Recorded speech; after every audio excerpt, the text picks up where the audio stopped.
اساطير اساطير، النهارده فيديو جديد. اتحداك بعد الفيديو ده لو ما جبتش رأسة الشمسية اعمل اللي انت عاوزه. النهارده جايب لك اسهل مهمة واسرع مهمة في تاريخ مهمات رأسة الشاطئ يا جدعان. الفيديو ده حرفيا مش هتطلع منه غير وانت مستفيد، وغير ان انت هتجيب الرأسة وهتعمل المهمة، وهي مهمة شريحة الشوب شوب يا جدعان.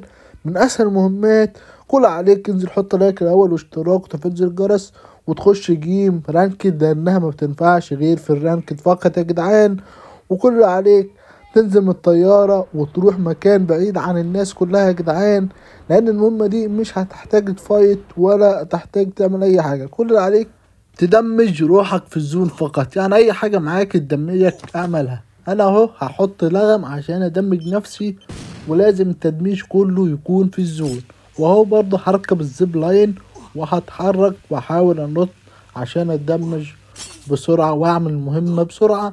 كل عليك بقى يا صاحبي هتفضل تجري تدمج في نفسك كده في الزون، وما تبعدش بعيد عن الزون، عشان هنحتاج اول ما توصل او تقرب من القوة بتاعتك توصل ل10 نعدي الزون عشان تتعمل. زي ما انتم شايفين اهو قربنا نوصل ل10 نقاط صحة، وكده هنعدي. وكده اتعملت زي ما انت شايف قدامك كده مترتب منطقة، وهي مهمة تشوب شوب يا جدعان. مهمة سهلة جدا، كل عليك هتنزل زي ما انا عملت كده، تقدر تعملها على طول وتعملها بكل سهولة. مهمة مش هتحتاج ان انت تفايت مع حد او تقاتل مع حد، كل عليك ان انت تدمج روحك في الزون.